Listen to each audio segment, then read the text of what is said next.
ये वीडियो किसी को भी टारगेट करने के लिए नहीं बनाई जा रही है। ये वीडियो सिर्फ उन लोगों के लिए मैं बना के दे रहा हूँ जो अभी दिल्ली आने का सपना देख रहे हैं, जो सोच रहे हैं कि वो दिल्ली जाएंगे, दिल्ली का यूपीएससी हब कहलाने वाले एरिया जैसे कि ओल्ड राजेंद्र नगर, करोल बाग, मुखर्जी नगर, पटेल नगर, सादीपुरा, वजीराबाद, इन एरिया में रहने का वो सपना देख रहे हैं। वो सोच रहे हैं कि वो इस एरिया में आएंगे, रहेंगे और यूपीएससी की तैयारी करेंगे। मैं आपको इस एरिया की वो सच्चाई बता रहा हूँ जो ऑलमोस्ट यहाँ पे जितने भी लोग रह रहे हैं उन सभी को पता है कि दिल्ली में हो क्या रहा है। बस प्रॉब्लम यह है कि कोई भी इसके ऊपर बात करना नहीं चाह रहा है। यहाँ पर मैं एक डिस्क्लेमर पहले ही दे देता हूँ कि यहाँ पे मैं सभी की बात नहीं कर रहा हूँ। मैं ये नहीं कह रहा हूँ कि दिल्ली में रहने वाले सभी एस्पिरेंट एक जैसे हैं, पर बहुत सारे लोग ऐसे हैं जो सिर्फ पढ़ाई का नाटक कर रहे हैं, जो सिर्फ पढ़ाई का दिखावा कर रहे हैं, जो घर वालों को बेवकूफ़ बना रहे हैं।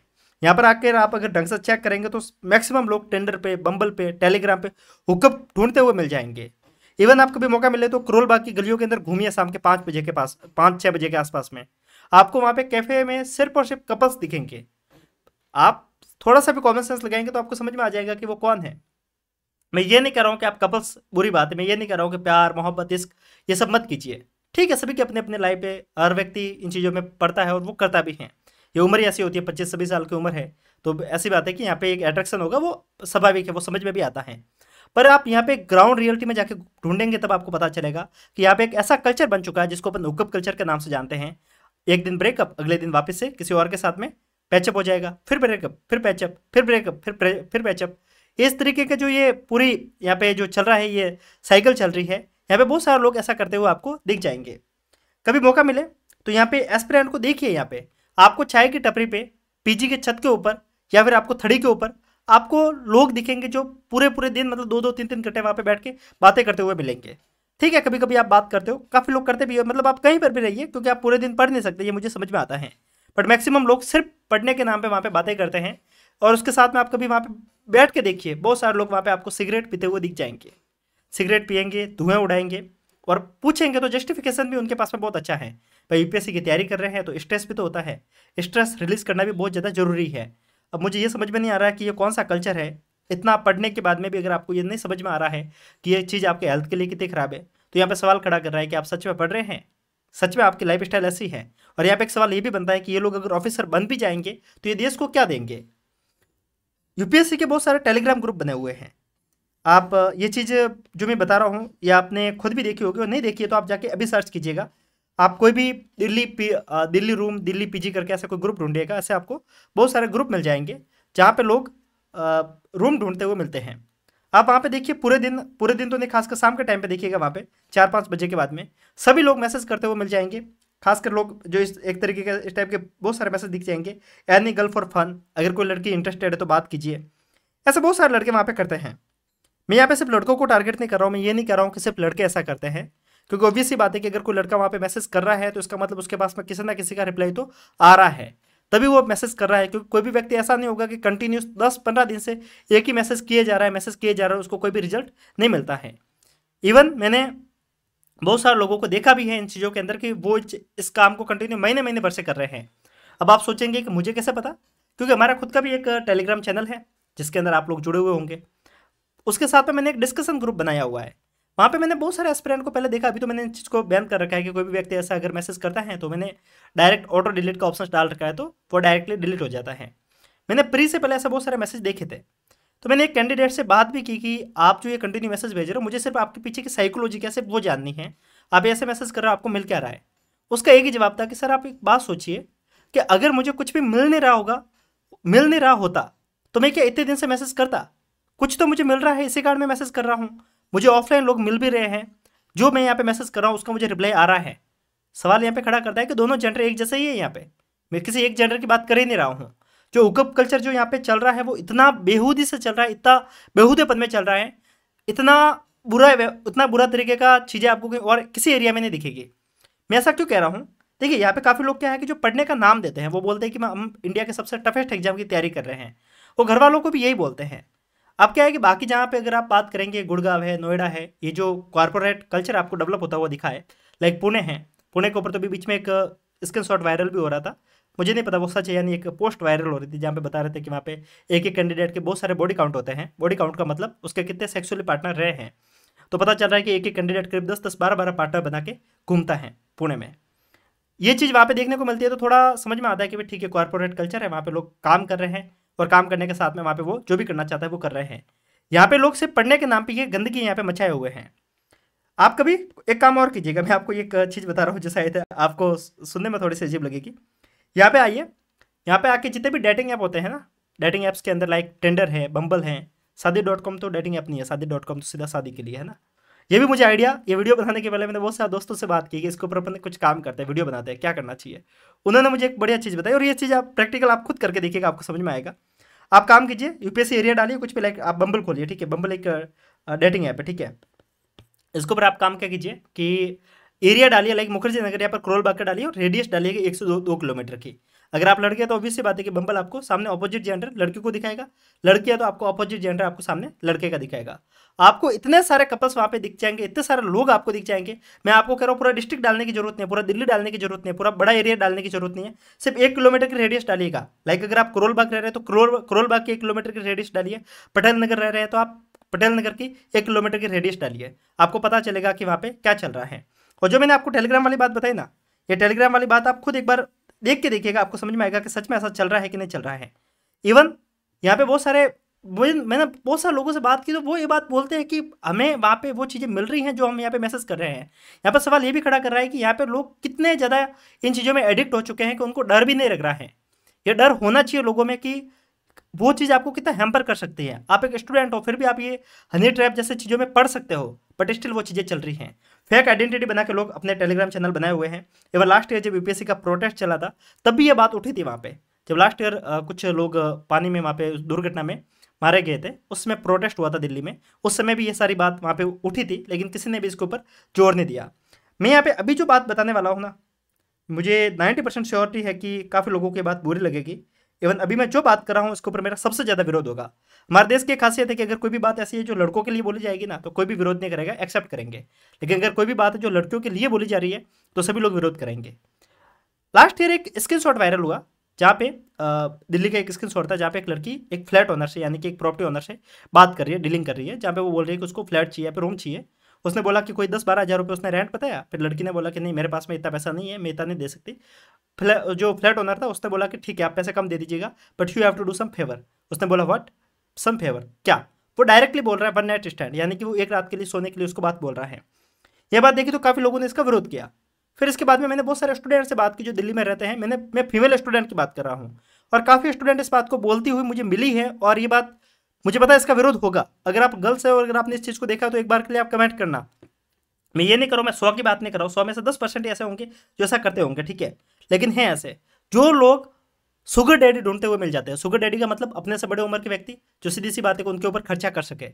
मैं सभी स्टूडेंट की यहाँ पे बात नहीं कर रहा हूँ, मैं ये भी नहीं कर रहा हूँ कि यहाँ पे 100 के मैं 10% की भी बात नहीं कर रहा हूँ, 100 में से 2% ही ऐसे होंगे, ठीक है। पर ऐसे है लोग वहाँ पे, ऐसा दिख रहा है वहाँ पे, ये चीज़ें दिल्ली में चल रही हैं। और ये 2% है ना, इसके ऊपर बाकी लोगों के ऊपर भी एक बार के लिए उंगली उठती है। अब यहाँ पे मैं इस वीडियो का जो इंटेंशन है वो सिर्फ इतना सा है, मैं आपको जो बात बता रहा हूँ ये सारी बात तो आपने जानी है, समझी है। और एक और काम कीजिए, मेरा एक सवाल यहाँ पे ये भी बनता है कि मुखर्जी नगर, राजेंद्र नगर, यहाँ पे बहुत सारे शराब के ठेके बने हुए हैं। आप शाम को 7 बजे के आसपास में यहाँ पे जाइए, आपको ठेकों पे सिर्फ स्टूडेंट दिखेंगे, 20-22 साल के सारे स्टूडेंट दिखेंगे। सवाल ये बनता है कि यहाँ पे ये लोग पढ़ने आए हैं यहाँ पर वो पीने के लिए, दारूबाज बनने के लिए आए हैं। रोजाना शाम को 7 बजे क्वार्टर लेकर स्ट्रेस रिलीज करते हुए आपको छत पे बैठे हुए बहुत सारे स्टूडेंट दिख जाएंगे। वो करते क्या, स्ट्रेस रिलीज कर रहे हैं, क्योंकि वो बहुत ज़्यादा पढ़ रहे हैं ना, इसके कारण स्ट्रेस रिलीज करना भी बहुत ज़्यादा जरूरी है। एक चीज़ और बताता हूँ, ये लड़कियों के लिए थोड़ी सी चेतावनी हो सकती है। बहुत सारे लोग जिनका यूपीएससी प्री निकल चुका होता है, जो वहाँ पे लाइब्रेरी में होते हैं, और यूपीएससी के इस फील्ड में एक ऐसी चीज़ होती है कि वहाँ पे एक वो ऑरा बन जाता है किसी का प्री निकला है तो। प्री निकलने के बाद में वो लोग सिर्फ एक काम करते हैं, ये डेटिंग, सिर्फ जिसको अगर अपन सही भाषा में बोले, जो आप यूथ की लैंग्वेज में बोलते हैं कि just hookup and live it, hookup and live it. ये चीज़ें वहाँ पे बहुत ज़्यादा चल रही है। मैं उनकी बात नहीं कर रहा जो मेंस वगैरह लिख रहे हैं, जिनका प्री निकल चुका है उसके बाद में बहुत सारे लोग ऐसे होंगे, मतलब 100 में से 10 ही होंगे, पर है ऐसे लोग, ठीक है, सच्चाई है। और काफ़ी लोग इसका विरोध करेंगे इस वीडियो के नीचे, क्योंकि जो बात मैं आपको बता रहा हूँ पब्लिकली बोलने के लिए हिम्मत चाहिए और विरोध होना लाजमी है। अब यहाँ पे बात बनती है कि इस वीडियो का इंटेंशन क्या है। जब आप किसी कोचिंग को ज्वाइन करते हैं ना, आपका अगर बच्चा, अगर आप पेरेंट्स इस वीडियो को देख रहे हैं, अगर आपका बच्चा किसी कोचिंग को ज्वाइन कर रहा है, या फिर आपका कोई जूनियर है जो किसी कोचिंग को ज्वाइन कर रहा है, दिल्ली की कोई भी कोचिंग होगी तो 1 लाख के आसपास उसकी फीस होगी। या फिर आप अगर मंथली वहाँ पे रह भी रहे हैं तो आपका कम से कम 10 से 20 हज़ार का खर्चा हर महीने का आता है। दिल्ली में पढ़ने वाले सभी टीचर से एक बार बात करके देखिएगा, आपको पता चलेगा। किसी भी कोचिंग में अगर एडमिशन के टाइम पे 300 बच्चे हैं ना, तो 6 महीने बाद जाके देखिएगा उस क्लास में आपको 150 बच्चे भी नहीं दिखेंगे। आधे से ज़्यादा बच्चे 6 महीने के बाद में गायब हो जाते हैं। ये सिर्फ मैं यूपीएससी की आपकी बात नहीं कर रहा हूँ, मैं किसी भी कोचिंग आपकी बात कर रहा हूँ जहाँ पे 50% बच्चे 6 महीने के अंदर अंदर ही गायब हो जाते हैं। वो पढ़ते ही नहीं हैं, अटेंडेंस कभी देते ही नहीं है। इसके पीछे एक कारण ये भी है कि पेरेंट्स ज़्यादा ध्यान नहीं देते हैं। पेरेंट्स सोच रहे हैं कि बच्चा पढ़ रहा है, एटलीस्ट आप ये पता तो कर सकते हैं ना कि वो अटेंडेंस तो कंप्लीट लगा रहा है कि नहीं लगा रहा, वो टेस्ट दे रहा है कि नहीं दे रहा।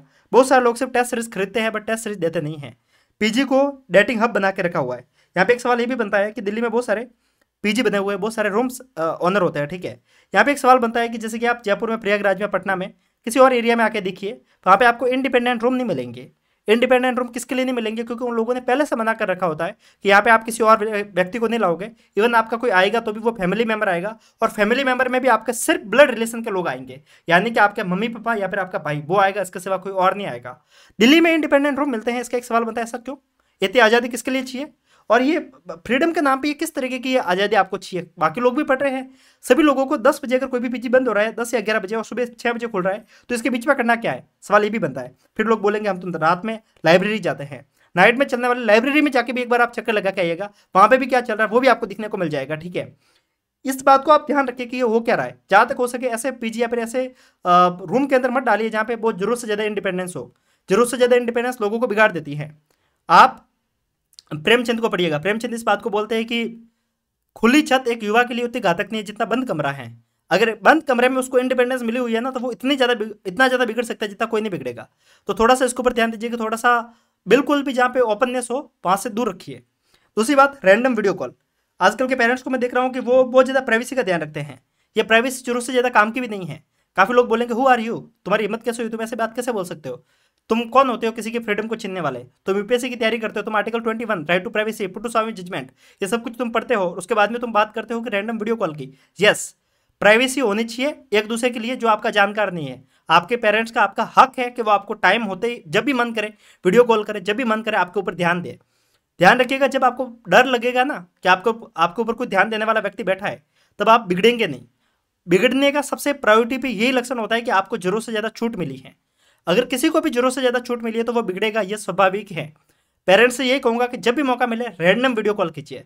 और अगर आप स्टूडेंट और अगर आप सच में पढ़ना चाहते हो तो आप भी अपने पेरेंट्स को बोलिए कि पापा मम्मी मुझे रैंडम वीडियो कॉल कीजिए। रैंडम वीडियो कॉल का मतलब कोई फिक्स टाइम मत रखिए कि मैं 8 बजे ही वीडियो कॉल करूँगा, फिक्स टाइम मत रखिए कि मैं 7 बजे वीडियो कॉल करूँगा। इवन मेरी क्लास का टाइम है दिन में, तब भी मुझे वीडियो कॉल कर लीजिए।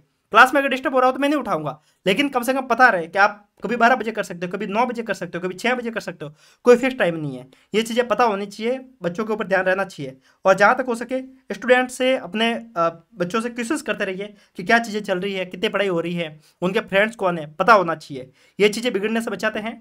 और कहते हैं ना कि लाख कहा था नौजवान लोगों को प्यार व्यार मत करना, पर नौजवान लोगों ने कब किसकी मानी है। तो ये चीज़ें तो होती रहेगी, क्योंकि कितना ज़्यादा आप कंट्रोल करोगे चीज़ें तो बिगड़ेगी। यहाँ पे सारा का सारा ध्यान रहता है, वो रहता है स्टूडेंट के खुद पे। दिल्ली में बहुत सारे ऐसे एस्पिरेंट हैं जो रियलिटी में पढ़ रहे हैं और जो सीरियसली पढ़ रहे हैं, जो सिर्फ और सिर्फ लाइब्रेरी जाते हैं, लाइब्रेरी से घर आते हैं, किसी और से मतलब नहीं रखते हैं। ऐसे स्टूडेंट आपको ढेरों आपको देखने को मिल जाएंगे, जो पढ़ते भी हैं, जो सीरियसली पढ़ रहे हैं, जिसको किसी से भी मतलब नहीं है। अगर आपको मोटिवेशन लेना है तो यहाँ से लीजिए, नहीं तो लोग पीजी में लोगों से मोटिवेशन लेते हैं। बहुत सारे पीजी में आपको ऐसे लोग दिखेंगे जिनके आपको पार्टनर दिखते हैं। खासकर ये लड़कियों के साथ में मैंने 2-3 लड़कियों से बात की, तो उन्होंने स्टूडेंट से बात की तो उन्होंने इस चीज़ बताई कि होता क्या है कि सर की मानो कि हम कुछ भी नहीं करना चाहते, पर गर्ल्स स्टूडेंट ऐसी होती है जो क्या करती है कि उनका अगर कोई पार्टनर है तो वो क्या करेगी कि उनके दोस्तों से उनको मिलवाएगी। और ये चीज़ें वहाँ पे कल्चर में बहुत ज़्यादा चल रही है कि वो क्या करेगी, मानो कोई एक व्यक्ति है जिसका कोई पार्टनर है, तो वो क्या करेगी कि उसकी जितनी भी फीमेल फ्रेंड होगी ना, और इस लड़के के जो भी मेल फ्रेंड होंगे, उनसे वो दोस्ती करवाएगी उनको, ठीक है। ये चीज़ें चल रही है। मैं अभी काफ़ी लोग बोलेंगे कि यार कितना आप रेडिकल होकर सोच रहे हो, प्यार मोहब्बत के बारे में ऐसी बात बोल रहे हो। देखिए मैं इसके खिलाफ नहीं हूँ। मैं ये कहूँगा कि अगर आप यूथ है, आप इन चीज़ों को करना चाहते कीजिए, इट्स ओके, आपकी पर्सनल लाइफ है, बट उस कल्चर को मत बिगाड़िए। आप उसको एक हुकअप के अंदर मत तब्दील कीजिए कि क्लब दारू ये सारी चीज़ों में मत तब्दील कीजिए। एटलीस्ट कुछ तो मर्यादा रखना जरूरी है। हर चीज़ का एक पीक होना जरूरी है कि अपन को उस चीज़ को एक पॉइंट आने के बाद में उसको छोड़ना बहुत जरूरी होता है। अदरवाइज क्या होगा कि आपके 5-6 साल वहाँ पे बीत जाते हैं, फिर घर आते हैं और फिर आप बोलते हो कि हम बेरोजगार रह गए हैं। थोड़ी सी गलतियाँ स्टूडेंट की भी हुई है, थोड़ा सा सीरियसनेस नहीं होती है वहाँ पे, तभी ये सारी दिक्कतें आती हैं। तो इन चीज़ों के ऊपर सोचना होगा। ये वीडियो बहुत ज़्यादा कंट्रोवर्शियल है, मुझे पता है। इस वीडियो को देखने के बाद में इतनी सारी गालियाँ आएगी इसके नीचे, इवन हो सकता है कि मुझे इस वीडियो को बाद में डिलीट भी करना पड़े, बट आप इसके ऊपर क्या सोचते हैं? मैं आप में से जितने भी लोग अभी तक इस वीडियो को देख रहे हैं, मैं आपको इतना ही कहूंगा कि अगर आप यहाँ तक आए हैं ना, तो एक कमेंट करके मुझे बताइएगा कि आप इस वीडियो से कितना इत्तेफाक रखते हैं। वास्तविकता में आप मेरे इस बात से इत्तेफाक रखते हैं या फिर नहीं रखते हैं? अगर आप दिल्ली में रहे हैं तो आप इस बारे में एक बार के लिए बताइएगा, ऑनेस्ट होकर चीज़ों को बताइएगा। बाकी अगर आप यूपीएससी की तैयारी कर रहे हैं तो ध्यान रखिएगा, यूपीएससी डेडिकेशन मांगता है, ऐसे हवाबाजी में चीज़ें नहीं होती हैं, तो थोड़ा सा इसके ऊपर भी ध्यान रखिएगा। बाकी जो आपको फ्रीडम मिल रही है उसका रेस्पेक्ट कीजिए, उसकी इज्जत कीजिए, क्योंकि फ्रीडम आसानी से नहीं मिलती है, अगर मिली है तो उसकी इज्जत करना बहुत ज़्यादा जरूरी है। कई बार लगता है कि जरूरत से ज़्यादा आज़ादी भी व्यक्ति के लिए घातक होती है। ये सारी चीज़ें आपको सोचनी चाहिए। बाकी क्या सोचते हैं बताइएगा, मिलते हैं तब तक के लिए, नमस्कार, जय हिंद।